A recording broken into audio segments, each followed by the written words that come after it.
folks. Welcome in to Seven Rivers Racing here at KQEG-TV. I'm Dan Tyker. Coming up with the program today, well, of course, rained out last week at MTS. We'll talk about the Crosse Speedway. It's had two nice weekends. We didn't run there. And we're going to kick things off here in 2 weeks. My guest in the program, driving a sportsman going for Rookie of the Year at Crosse Speedway this year, is Brad Warthan from Sparta. And my other guest is a dirt driver at Mississippi Thunder Speedway, and that is Chris Loberg. And Chris and his young daughter are going to be laying down some dirt track miles this season. And we're going to talk to both those drivers coming up on the program. Talking about the Crosse Speedway, we do kick things off on May 17th. A full entire program to get the race season going on asphalt, where we have late model sportsmen, Thunder Stocks, Hornets, and our novelty race of the night will be the second over-the-line wins, which is kind of a cool race because if you finish first, well, you don't win. You have to finish second to end up winning.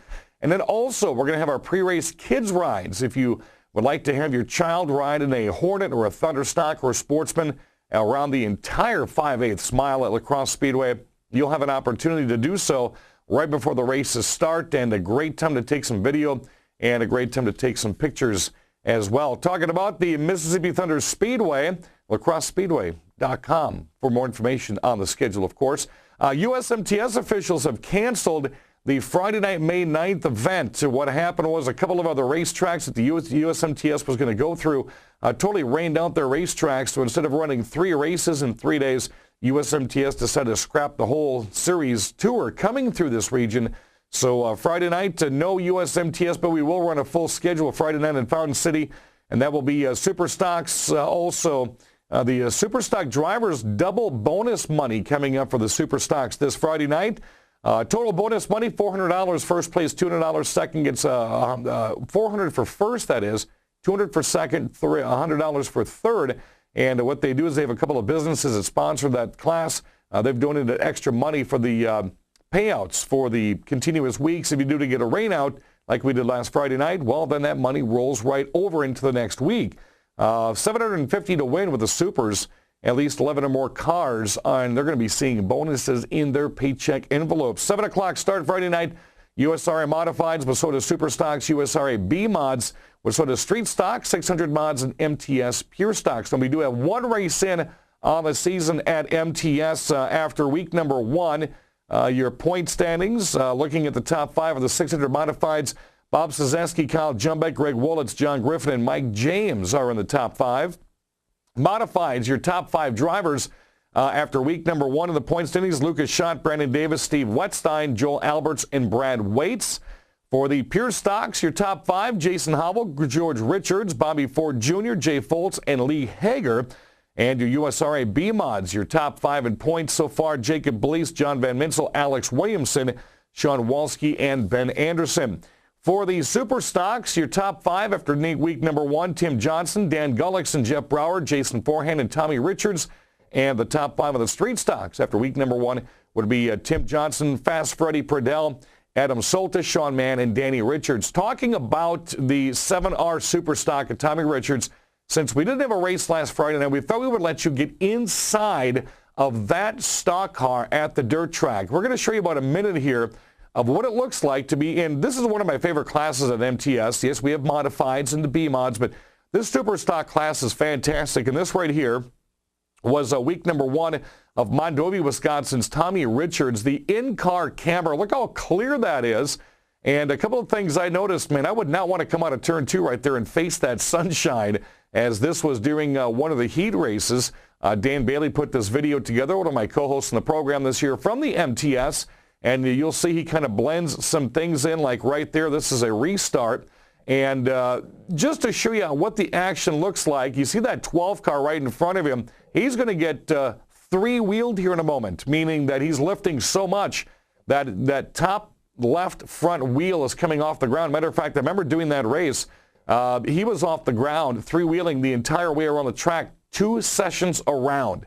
So you talk about lifting, that's exactly what he was doing, and he wasn't coming back down. And we expect to see more of the beautiful conditions and that beautiful track coming up Friday night at MTS. Racing last weekend at the Madison International Raceway down in Oregon, Wisconsin. Right outside Madison was the 6th annual Joe Shear Classic. It's in the books. Nathan Haselai, your Oktoberfest 100-lap feature winner at La Crosse last year, became the first two-time winner of the race's history, and he won the first event back in 2009. Haselai held off the hard-charging Kyle Scheer all the way to the checkered flag. Scheer, Skylar Holzhausen finishing second and third in that race. Looking at their point standings for the ARCA Midwest Tour, Nathan Haselai, 29-point lead over Ross Kenseth. Touring stars Jonathan Island, Ty Majeski, Andrew Morrissey currently round out the top five after they have had two races in the books this year. Nick Mergic of Rosemount took home the fast qualifier award with a 17.299, followed by Chris Winekoff and Mike Bilderbach.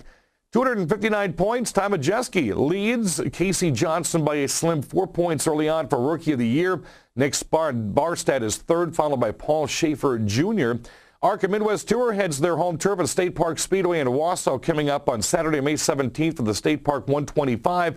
For more information on the ARCA Midwest Tour and the big race coming up here in July at the Milwaukee Mile, go to arcamidwesttour.com. Also, real quickly, I'm going to be heading to Kaukauna this Saturday.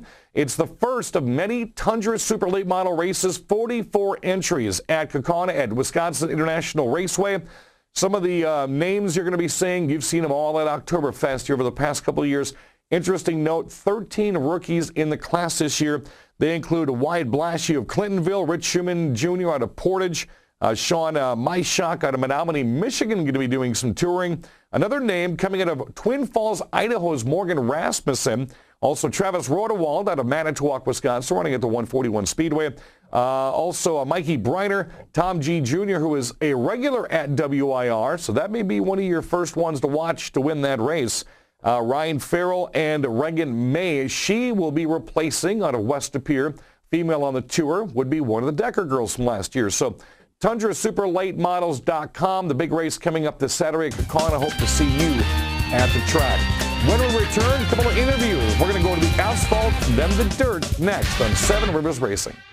Get ready for the Thunder. The Mississippi Thunder Speedway. Your Friday night racing destination. Every Friday night. Super stocks, modified. 600 mods. Pure stocks, street stocks, B-mods. It's racing excitement, dirt track style. Tickets $12 for adults, $10 for seniors. Students free with an ID. And this year, kids 17 and under free with an adult admission. Friday night racing starts at 7. Bring on the Thunder. Dirt track style at the Mississippi Thunder Speedway. Highway 35 just north of Fountain City.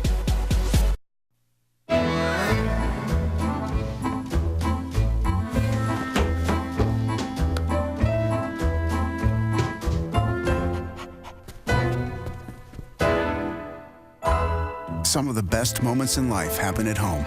American Standard Heating and Air works smarter to make them all more comfortable. For a limited time, save over $600 on select American Standard systems. Call now for details. Holman American Legion Post 284. It's all about veterans' rights, quality of life. The Legion belongs to the veterans it serves. The American Legion supports Holman High School sports and local NASCAR racing. Did you know the Legion is open to the public? Stop by for a cold one. Tuesday lunch is a home-cooked meal. Supper is Buck Burgers. Thursday, it's tacos. They can be the place for your wedding reception or meeting. Holman American Legion. It's for veterans and for the people of Holman. At Cousin Subs, we never settle for good. We always strive for better. Since 1972, we've been creating our signature Deli Fresh subs. We start with fresh bread that's baked every day. Then we freshly chop vegetables and slice the meat daily. It's how we do it, and always have. Why? Because you deserve better. Hi, folks. Welcome back. Seven Rivers Racing, KQED GTV. I'm Dan Dyker. Thanks for stopping along. I want to thank the sponsors of the program here in 2014 at the La Crosse Speedway to help kickstart the 2014 racing season. 26th year. It's been a part of the NASCAR Whelen All-American Series. Next guest in the program, you've seen him on here many times through the past 4 years, running a Thunder stock, and he's one of the fan favorites here. I think I name-dropped him the nickname of Bad Brad about 6-7 years ago. It's stuck. It's known in 3 different states. Bad Brad Warthan joining me on the program here at the La Crosse Speedway. What's going on, buddy? Not much, Dan. How about yourself? Doing fantastic. Got my dirt racing in here this week. Now I'm trying to get some asphalt racing in. kind of a different scenario for you this year, and I know you've been a wheelman for quite a many years at quite a many tracks, but you can't tell me that you're sitting here without butterflies in your stomach getting ready to run your first year in a Sportsman. As far as right now goes, I'm feeling pretty good. We'll wait and see what happens when we fire that thing up today for the first time for practice. But decision was made late last year. I know the past couple of years you've been wanting to get into a Sportsman. The economy was kind of playing tough for you with some of the things you had going on with your family. You got a break. You got yourself a ride. You've really got to be gigged to get into this race season in a Sportsman. Oh, yeah, I'm really excited, Dan. I mean, we got a really good car. We got John Olson's track championship car from a few years back. Derek Squire built that. They've been helping me out this winter. Johnny come over and helped me scale it. So we see, hopefully the numbers are all good and we have a good car. I guess all we got to do is kind of keep that monkey on my back. Now, when you talk about buying a former driver's car, which we see out here all the time. I mean, there's some cars out there that have been owned 6 or 7 times by 6 or 7 different drivers. When you get a track championship car from, I think that was, 2002? 2006. A lot of years have gone by. A lot of adjustments or not? Not really. I mean, we had to put some turns on it, but John came over and looked at the numbers, and once we got it dialed up, I mean, it looked pretty good. So we should have a pretty good car this year. With it being a past track championship car, me being a rookie, we'll see what happens. I mean, it all depends on how everything goes this season, but I'm really pumped and excited. Now, it's a kind of a neat scenario because I know Johnny O's driving style, somewhat similar to how you've driven here at the Crosse Speedway, except on the smaller track. Yeah, definitely. I think the biggest thing for me is going to be learning how to run that outside groove on this big track. I do a lot of talking with Jeff Thompson and some of the other Sportsman drivers. They've been helping me out this year, and I can't thank them guys enough for what they do for me. Now, when you come out, you haven't practiced with that car yet. I ran last year Friday night at Oktoberfest with the GNSS. Right. And you came out, did about 3 or 4 laps. Now today, or at the practice session, you get an opportunity to put a lot more laps on there. What are some of the early things you're going to look for as you learn the 5/8 mile? I guess the biggest thing is going to be I'm going to be looking at the other drivers. I'll be following them around, watching their groove, seeing their lift points, and pretty much gaining respect is my biggest thing. You know, like the better you drive them, the better they're going to drive me being a rookie. Now explain to our viewers, what is a lift point? A lift point is when you go down into the corner and you lift off the throttle. There's a certain point that we hit every single time. We call it hitting our marks. Now, when you talk about driving a line, explain, number one, to our viewers what driving a line is. Number two, how hard will that be for you to do to learn a line out here? When you're driving a line, you know, I mean, you run basically low in the corner like anybody else would, and then the minute you hit that exit, you're going out to the outside, tucking it tight to the wall. But I think it's just going to be really tough for the first couple of weeks. We'll see what happens and go from there. Now, you're an experienced wheelman. I mean, you've been driving in 3 different states for 10, 15, almost 20 years now. It's not like this is your first rodeo. Do you think that gives you an advantage as you hop into a Sportsman this year? I mean, obviously you're going from a quarter mile to a 5/8 mile, so there's one of the biggest differences right there is speed and handling. But as much racing as you've done, do you feel you may have an advantage heading into this year? I feel like I got a little bit of an advantage up on it a little bit because of last year's run at Oktoberfest. I've also hot lapped a couple of late models, so we should be all right. I got a pretty good advantage, but you know, I mean, we'll work it slow and we'll just see what happens with everybody else. I mean, I can't do anything but follow the leader for the first couple of weeks and go from there. What would you say your top 3 goals are for 2014? Well, my top 3 goals, I'd really definitely like to make a 6 for 6. I'd like to at least finish in the top 3 in a feature 1 or 2 times. And I'd really like to win a feature, but we'll have to see how that comes out. What about Rookie of the Year? That would be really nice. We'll keep tires underneath us, and we'll be fighting for that Rookie of the Year battle pretty tight. Bad Brad Warthan now, besides running here this year, I know you got your sights set on possibly running Toma again this year. Actually, Dan, we're going to change that right here on the program. Oh, here we go. I like exclusives. I need some kind of theme music, breaking news music. Dun, dun, dun. We will be flagging all season Friday night at Toma Sparta Raceway. So, of course, Toma is going to be opening up again this year.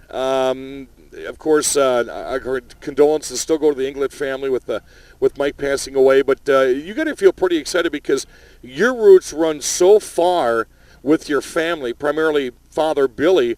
When that track was alive and kicking back in the 70s and 80s, even early 90s, you've got family roots that go way back at that track. Yeah, definitely. I was born March 31st, 1986, and my dad had me at the racetrack on May 3rd of 86. So that goes way back. I don't know how much you can do there. You're calling me old, Dan. You're getting up there, man. You're older. I've known you 8 years now, but I still look good, though. So do I. All righty. Going for Rookie of the Year in the sportsman class. I'm always excited to get a new driver out here that's going to try a different challenge in a different division, especially when they're moving up like that, going from the quarter mile you see behind us to the 5/8 mile. We wish you good luck this year, and you never know. Maybe here in about 6 months you'll be back on the program. We'll be touting you as Rookie of the Year. Oh, yeah, definitely. It'd be really nice to have. Got to thank my sponsors real quick. Can't thank enough Jeff Burrows from Burrows Racing Engines. Built me a real good powerhouse. Hopefully it runs good all season. Jeff Myers from Innovative Movers. He's stuck with me for all 15 years of my racing career. Service Plus Heating and Cooling. They always supply me with my sheet metal. And I can't thank enough my mom for giving up her garage for the last 15 years and parking her vehicle outside. So I also got to let you know, Dan, the yellow checkers that will be on the side of my car this year are going to be in memory of my brother.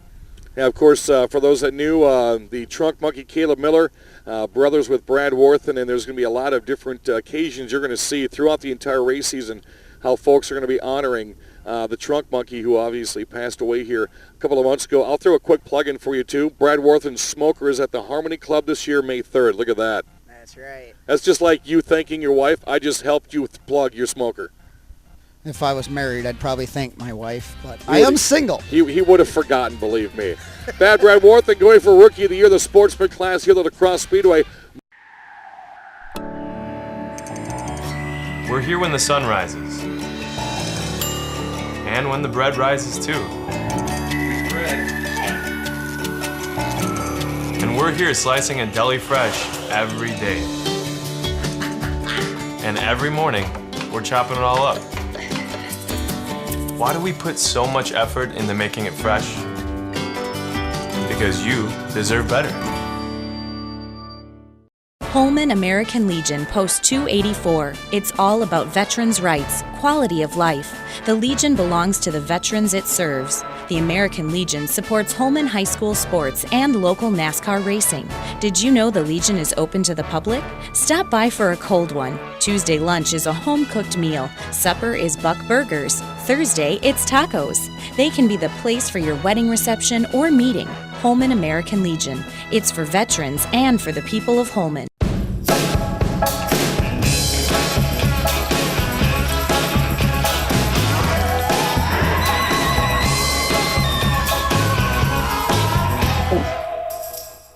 Some of the best moments in life happen at home. American Standard Heating and Air works smarter to make them all more comfortable. For a limited time, save over $600 on select American Standard systems. Call now for details.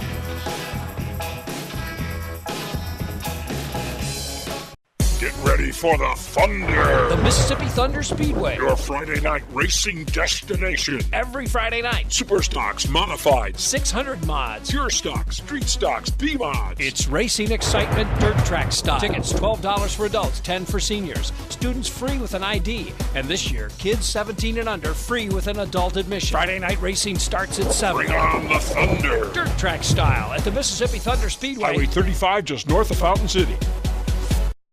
Hi, folks. Welcome in. Seven Rivers Racing, KQEG TV. I'm Dan Dyker. Did a lot of shows here at the Mississippi Thunder Car Show at Sugarloaf Ford in Winona this year.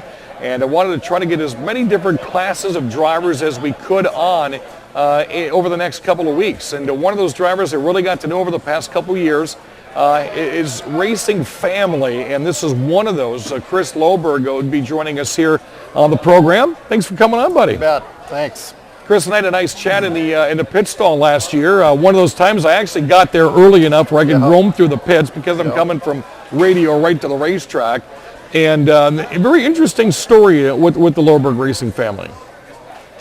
Yeah, well, I'm a pavement racer. I've been racing pavement cars for about 15 years. And last year was my first year driving a dirt car. I decided to have, I think, a midlife crisis, and, and we bought ourselves a dirt modified. We didn't start at the bottom, we started at the top, and I had a ball. I had a ball. I am absolutely glad that I purchased a dirt modified to race at Mississippi Thunder Speedway. I've had a lot of fun with it. Now, there had to have been two concerns heading into that right off the bat. Number one, you're not on asphalt anymore. And number two, you're running with the big guns.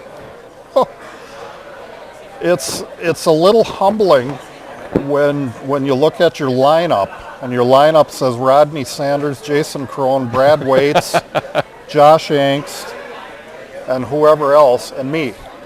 And it's like I've been watching these people from the grandstand, and I'm lined up with them. Right. It's very, very, very humbling.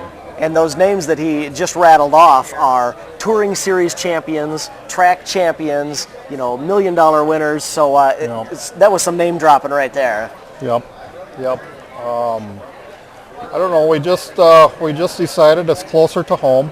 Instead of traveling three to 10 hours to get to a pavement race, we decided to just travel an hour from home.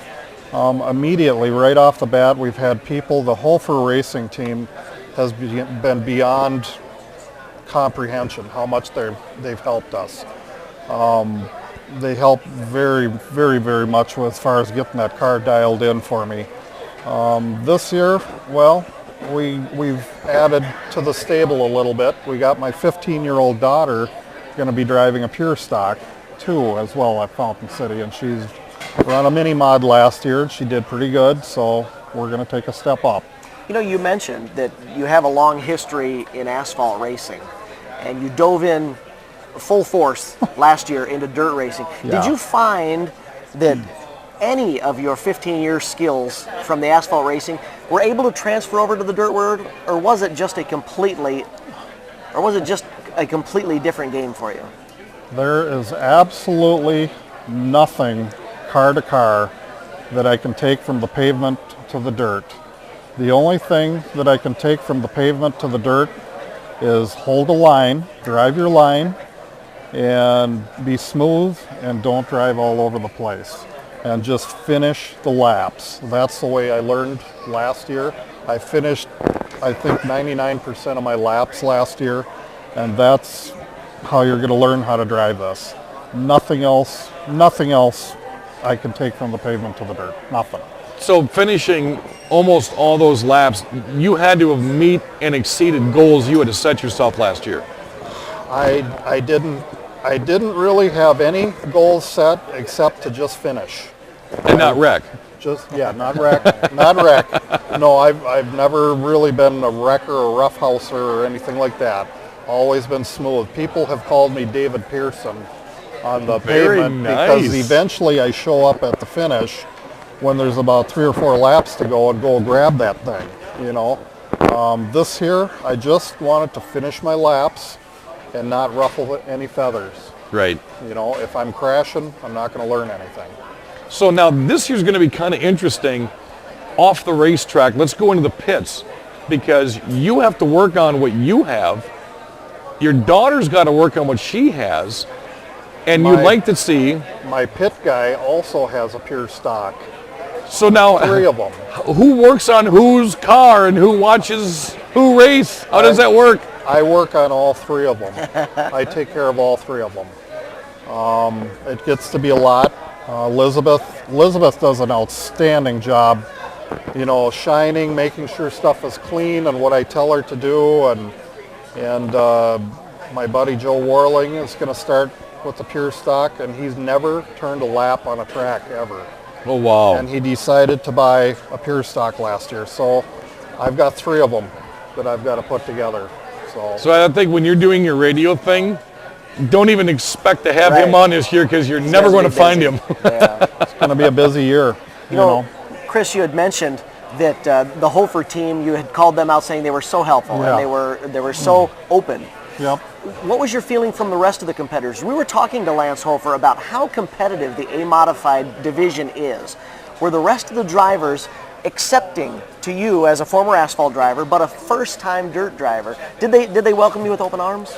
The the best thing that I've had happen to me was how I was treated by Josh Angst and his dad Dave. Boy, there's a whole list of them. Bob Salmon, Bob Tim, the track owner, right down the line, Hank Rollinger. They've all kind of come over, Brad Waits too. They've all kind of came over and gave me little tidbits here and there on how to drive and what to do, and I feel like I'm being tutored by some of the best in the country. And what a better way to do it than at the Mississippi Thunder Speedway, because I tell you, if you talk about family, it's not only on the racetrack, you see it in the grandstands, you see it in the pits. And one of the reasons, I think I can attest for Dan Bailey as well, one of the reasons we love coming back there every Friday night, because it's such a family atmosphere as soon as you walk in the gate and as soon as you leave. And would encourage anyone watching the show that maybe shies away from going into the pits, get in there and meet these guys. They're as normal as well, maybe not me, because no, there's no telling what happens. No one's normal like him. But meet these guys and get in their ear. They want you to come ask questions. How do you set a car up? How do you set camber? How do you do this? You know, that's the best way to be a part of a racing family, is just go down and ask questions. And I'll never see these guys turn anybody away for answering a question or even signing an autograph. Remember to see Chris Loberg this year. His daughter Elizabeth is going to be out as well. And go down to the pits, meet both of them, and say hi to them. You saw it right here on 7 Rivers Racing here in KQEG TV.